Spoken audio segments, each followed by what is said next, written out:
इतने बड़े स्तर पर, इतने बड़े पद पर, प्रदेश की सबसे बड़ी परीक्षाओं में एसडीएम के पदों में नियम विरुद्ध नियुक्तियां हो जाती है। ये खेल अपने आप में बड़ा निराला है।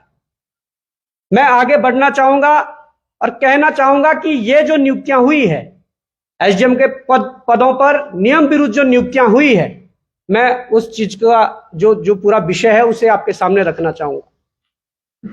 मैं बात कर रहा हूं पीसीएस 2012 में एक विज्ञप्ति निकलती है।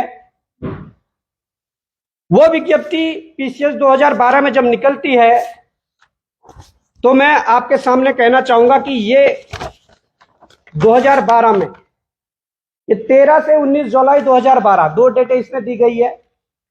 ये 2012 को विज्ञप्ति निकलती है और उस विज्ञप्ति में एसडीएम के 16 पद होते हैं। ये उनका रोस्टर है और ये कोई मैं अपने घर से उठाकर नहीं लाया हूं, ये आरटीआई के द्वारा हमने हासिल किया है और इसमें ये मोहर भी लगी हुई है कि ये इन्होंने हमें दिया है। इसमें एसडीएम के लिए 16 पद होते हैं, जिसमें अलग अलग कैटेगरी के लिए पद बांटे जाते हैं, जिसमें भूतपूर्व सैनिक का एक पद दिया जाता है। अब उत्तराखंड में परीक्षाओं का जो प्रचलन है वो तो यह है कि एक परीक्षा कम से कम 4 से 5 साल लेती है और तब जाके वो कंप्लीट होती है। इसी बीच वही विज्ञप्ति 2014 में संशोधित हो जाती है। उत्तराखंड लोक सेवा आयोग उसमें संशोधन करता है, उत्तराखंड शासन, उत्तराखंड सरकार उसमें संशोधन करती है। आप देखेंगे कि देहरादून दिनांक 2 जून 2014 को यह संशोधन होता है। उस विज्ञप्ति में संशोधन होने के बाद पद तो 16 ही एसडीएम के रहते हैं, परंतु जो रोस्टर है उसमें चेंज हो जाता है। उस रोस्टर में एसडीएम के 16 पद हैं, परंतु जो भूतपूर्व सैनिक के लिए एक पद रखा गया था वो भी समाप्त कर दिया जाता है, जिस कारण कि भूतपूर्व सैनिक के 0 पद हो जाते हैं। अब बात यह है कि जब विज्ञप्ति निकली और जब संशोधित हुई, उसके बाद 16 एसडीएम हमारे प्रदेश को मिलने थे। 16 एसडीएमओ में ओबीसी, जनरल वगैरह जो सीटें बांटी गई थी उस हिसाब से मिलने थे। अब यहां पर जो मामला है वो ये है कि लोक सेवा आयोग द्वारा ये भ्रष्टाचार किया जाता है।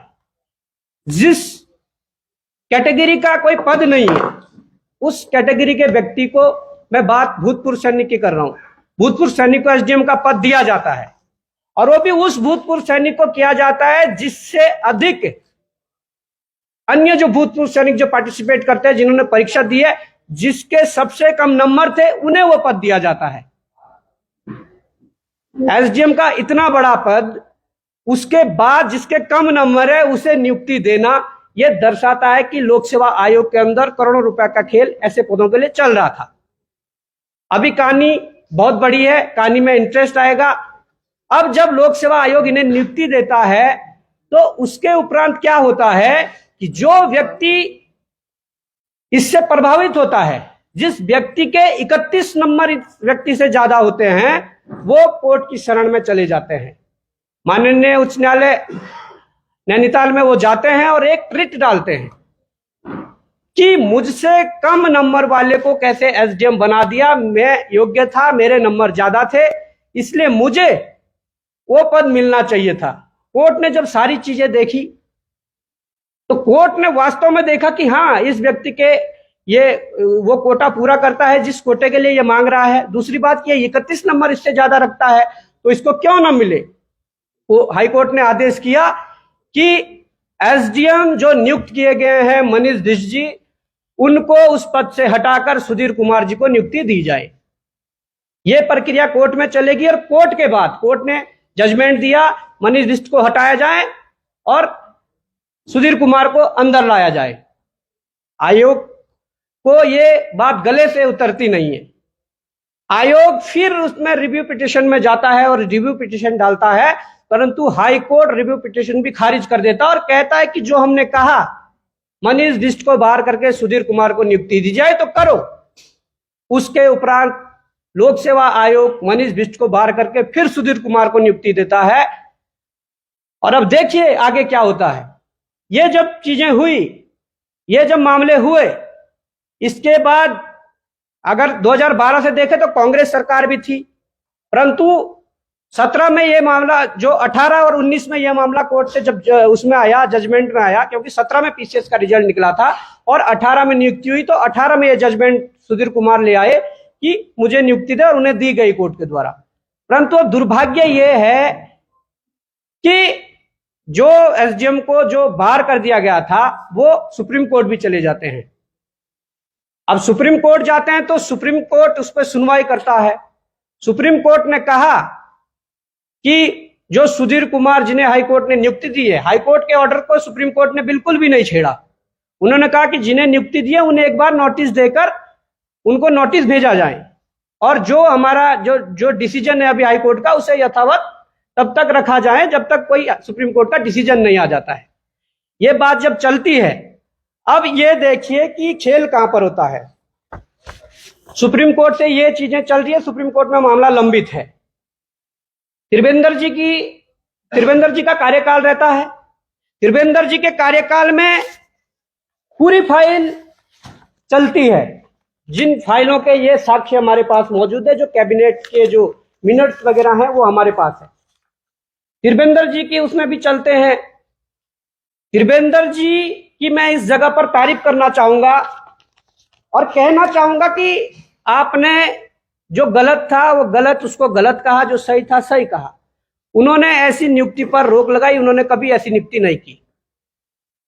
मैं ये कहना चाहता हूं क्योंकि त्रिवेंद्र राव जी के समय ये फाइल कैबिनेट में गई थी, मुख्य सचिव के पास भी गई थी, जिसमें कि ये साफ तौर पर, अमित नेगी वित्त सचिव थे, उन्होंने भी साफ तौर पर ये लिख दिया था कि discuss my line of two, ये कैबिनेट के लिए उन्होंने कहा था कैबिनेट में ले जाया जाए, अमित नेगी जी ने। आज वो शायद सेंटर में चले गए हैं, परंतु उसके बाद भी खुद मुख्य सचिव ने, उस समय जो मुख्य सचिव थे, उन्होंने कहा कि ये मामला अभी इस मामले को अभी यहां ना लाया जाए, इसे आगे बढ़ाया जाए, इस पर कोई कार्रवाई नहीं हो सकती है, ये मुख्य सचिव का भी कहना है। परंतु अब मैं ये कहना चाहता हूं, ऐसा क्या हो गया। अब बात आती है हमारे उत्तराखंड के यशस्वी और युवा मुख्यमंत्री धामी जी के कार्यकाल की। अब 17 से लेकर मामला अभी तक चलता आया था। धामी जी जब उत्तराखंड प्रदेश की कमान संभालते हैं 2021 में, तो उनके यहां पर यह फाइल बड़े तेजी से आगे बढ़ती है। ये बड़ा मामला है और ये मैं कहना चाहता हूं कि जब धामी जी आते हैं,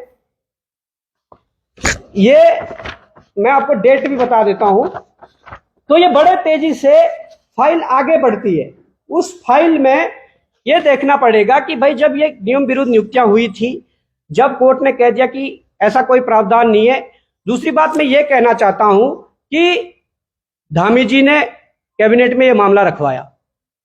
कैबिनेट में मामला रखवाया, उससे पहले जो मनीष बिष्ट थे उन्होंने अपने प्रत्यावेदन दिए, उन्होंने ये कहा कि मुझे नियुक्ति दी जाए, मेरा इस प्रकार से हनन हो रहा, मैं एसडीएम था, मुझे हटाया गया, बहुत सारी चीजें उन्होंने लिखी।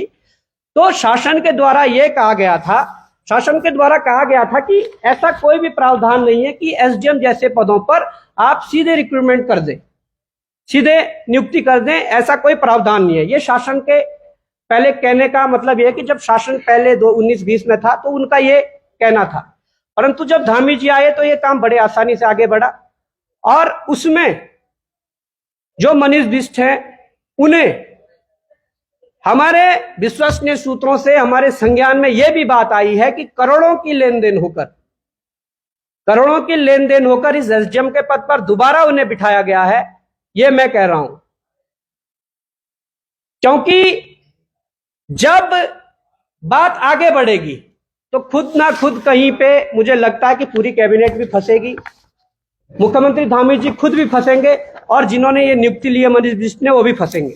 वो इसलिए फंसेंगे क्योंकि ये इन्हें भी पता है, ये आयोग को भी पता है, शासन को भी पता है, क्योंकि जो भूतपूर्व सैनिक की जो नियमावली कहती है वो ये, उसमें यह नियम है कि कोई भी भूतपूर्व सैनिक अपने उस एक्स सर्विसमैन कोटे का फायदा केवल सरकारी नौकरी में एक बार लेगा, और ये सब इन्हें पता है। ये शासन के कागज है और इसमें मैं आपको बताऊं, इसमें लिखा गया है, यह भी उल्लेखित किया गया कि उनकी विधिवत चयन डिप्टी कलेक्टर के पद पर आयोग द्वारा किया था। डिप्टी कलेक्टर के पद पर नियुक्ति से पूर्व लोक सेवा आयोग से ही चयनित होकर उप शिक्षा अधिकारी के पद पर कार्यरत थे एवं उससे पूर्व शिक्षा विभाग में सहायक अध्यापक के पद पर कार्यरत थे। ये पता आयोग को है, ये पता शासन को है, ये सबको है कि इन्होंने एक्स सर्विसमैन का कोटा पहले ले चुके हैं। उसके बाद भी हमारी कैबिनेट, हमारी सरकार, जिन्हें सुप्रीम कोर्ट में जाकर उनके खिलाफ ठोस पैरवी करनी चाहिए थी कि नहीं ये गलत है, उन लोगों ने किस शर्त पर मनीष बिष्ट को नियुक्ति दी कि आप सुप्रीम कोर्ट से अपनी याचिका वापस लीजिए, आपको एसडीएम बना दिया जाता है। अब मैं ये कहना चाहता हूं कि अगर ये प्रावधान सबके लिए हैं तो उत्तराखंड बनने के बाद से कितने मुख्यमंत्री हुए हैं? क्या सभी मुख्यमंत्रियों ने ऐसे एसडीएम बनाए हैं? अगर ये प्रावधान सभी के लिए हैं तो मैं ये कहना चाहता हूं कि बॉबी पंवार या बॉबी पंवार जैसे लोग जो तैयारी कर रहे थे, जो परीक्षाएं दे रहे हैं, उन परीक्षाओं में बाहर होने के बाद भी वो शासन को लिखेंगे कि हमें नियुक्ति दी जाए। क्या शासन नियुक्ति देगा? मैं ये कहना चाहता हूं कि एलटी कला के छात्रों को लगातार 2 सालों से घुमाया जा रहा है, क्योंकि उनको हाईकोर्ट ने दिया था कि भाई बीएड जो वाले हैं वही एलिजिबल है, बाकी लोगों को बाहर कर दो। उस पर फैसला नहीं ले पा रहे हैं क्योंकि वहां पर ना तो पैसा मिलने वाला है और ना वहां पर नेताओं की बेटी बहुएं हैं। इन लोगों ने ऐसी भर्तियां जो पूरी जो एजेंसी जो आरएमएस कंपनी थी उस कंपनी के द्वारा कराई गई और उसका मालिक जेल में है और उसके द्वारा करवाई गई आधी भर्तियों को कैंसिल किया और आधी ऐसी भर्तियां जिसमें ज्यादातर आवेदन नेताओं के घर से उनकी बहुओं और बेटियों के होते हैं, उन भर्तियों को बचाया गया। यह इनकी पारदर्शी नीति है। मैं कहना चाहता हूं कि जो कैबिनेट में फैसले होने चाहिए वो नहीं होते। अगर बात करूं चिकित्सा अधिकारी, जो हमारे चिकित्सा अधिकारी जो उत्तराखंड ये चिकित्सा परिषद ने जो करवाया था, उसमें जिसमें 13 नंबर के में चंदन राम दास जी की बेटी का सिलेक्शन हुआ, उसमें अगर उसका जो विज्ञापन था उसमें जो परीक्षा को लेकर जो मानक तय होने थे वो मानक कैबिनेट में डिस्कस होने चाहिए थे, परंतु उसे कैबिनेट में डिस्कस नहीं करेंगे। वो केवल सचिव ने लिख दिया कि 40 नंबर का एकेडमिक होगा और 60 नंबर का इंटरव्यू होगा। ये हाल इन लोगों के हैं और ये हाल इसलिए हैं कि धामी जी को लगता है कि उनको जनता ने हरा दिया था, फिर भी वो मुख्यमंत्री बने। उन्हें यही लगता है कि चलो कोई बंदा अगर परीक्षा में बाहर हो रहा तो उसको फिर नियुक्ति मिलनी चाहिए। वो अपना मेथड अपने उस पर लगा रहे हैं। अब आज प्रदेश के मुख्यमंत्री खुद भ्रष्टाचार के घेरे में है। आज हम न्याय की गुहार लगाएं तो लगाएं किससे? अगर प्रदेश के अंदर इतने बड़ी मात्रा में भ्रष्टाचार व्यापक रूप से फैला हुआ है, खुद जिस मुखिया के पास हमें कार्रवाई करने जाना था वो खुद मुखिया इस पर संलिप्त है और उनके द्वारा इस प्रकार की नियुक्तियां की गई है, तो आज उत्तराखंड बेरोजगार संघ या उत्तराखंड का युवा किसके पास गुहार लगाएगा? हम ये कहना चाहते हैं कि जिस प्रकार से इस प्रकार जो नियमावलियां चेंज करके या इस प्रकार के नियमावलियों को ताक पर रखकर जो काम किए जा रहे हैं प्रदेश के अंदर, वो बड़ा दुर्भाग्य है। और वो भी उस प्रदेश में जिस प्रदेश को बनाने के लिए बलियां दी गई हो, जो शहादतें दी गई हो। तो मैं ये कहना चाहता हूं कि ये आज साबित हो चुका है कि हमारे प्रदेश के मुख्यमंत्री खुद भ्रष्टाचार में लिप्त है और यह साबित हो गया है। उत्तराखंड बेरोजगार संघ 304 दिनों से एकता बिहार धरना स्थल पर बैठा है, इस उम्मीद से बैठा है कि उत्तराखंड में अगर भर्ती घोटालों की सीबीआई जांच होगी तब जाके यहाँ के जो भ्रष्ट अधिकारी और भ्रष्ट नेता उनके गले तक ये सीबीआई हाथ पहुंचा पाएगी। परंतु सीबीआई ना लाने का सबसे बड़ा कारण आज पता लग गया है। ये मीडिया बंधुओं को मैं कहना चाहता हूं कि मुख्यमंत्री धामी सीबीआई क्यों नहीं लाना चाह रहे हैं? सीबीआई इसलिए नहीं लाना चाह रहे हैं कि उन्होंने खुद कुकृत्य किया है। प्रदेश की सबसे बड़ी परीक्षा और प्रदेश के सबसे बड़े परीक्षा से चयनित होने वाले सबसे बड़े पद पर उन्होंने ऐसी नियुक्तियां की है, नियम विरुद्ध नियुक्तियां की है, अवैध नियुक्तियां की है। आज जब खुद मुख्यमंत्री कटघरे में खड़े हैं तो उनकी जांच कौन करेगा? मैं माननीय राज्यपाल महोदय जी से कहना चाहूंगा, अगर इस बात को वो सुनेंगे, वैसे हम लेटर भी उनके पास पहुंचाएंगे। देखिए, आपके सरकार में बैठे मुखिया तो भ्रष्टाचार की उसमें फंस गए हैं, परंतु आपसे उम्मीद लगाई जाती है कि आप लोक सेवा आयोग के तत्कालीन अध्यक्ष, सचिव, पूरी कैबिनेट में जिन मंत्रियों के इशारे पर यह हुआ है, खुद मुख्यमंत्री जो इसमें संलिप्तता जिनकी आ रही है, उनके खिलाफ आप जांच के आदेश दीजिए और कड़ी कार्रवाई कीजिए। दूसरी बात, मैं प्रार्थना करना चाहूंगा अपने माननीय उच्च न्यायालय नैनीताल से कि आप इन युवाओं की आवाज को जरूर सुने। जो युवा भ्रष्टाचार की भेंट चढ़ रहा है, जिनकी भर्तियां भ्रष्टाचार की भेंट चढ़ रही है, उसमें माननीय न्यायालय से प्रार्थना करूंगा कि आप स्वतः संज्ञान लें कि भर्ती घोटालों की सीबीआई जांच क्यों जरूरी है और सरकार भर्ती घोटालों की सीबीआई जांच क्यों नहीं करवाना चाहती है। जिस सरकार का मुखिया ही भर्ती घोटालों जैसे प्रकरण में ये सामने चीजें आ रही है, सम्मिलित हो, वो कैसे सीबीआई जांच करवाएगा। अब दूसरी बात यह है, मुझसे यह भी पूछेंगे कि भाई कैसे इन्होंने पहले कोटा ले लिया है।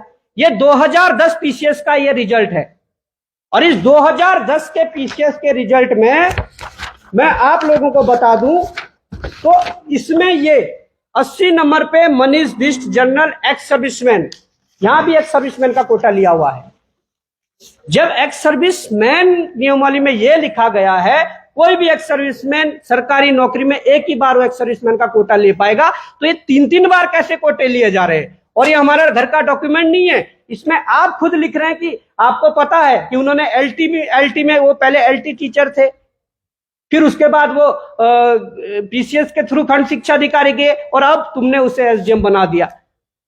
और ये इसलिए जरूरी है, बहन अंकिता प्रकरण जैसे जो कांड हुआ वहां पर आजकल जो चीजें सामने आ रही है, कोर्ट में जब चीजें रखी जा रही है, जब बयानबाजी हो रही है, वहां पर सबसे बड़ा दोषी पहले एसडीएम को ठहराया गया है।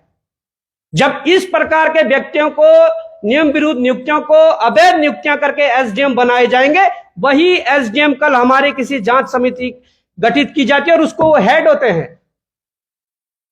अगर किसी नेता के द्वारा, किसी सरकार के द्वारा कोई एसडीएम अपनी उस पर बनाया जाता है तो उनकी रहमो करम पर वो कुछ भी आगे करने को तैयार है।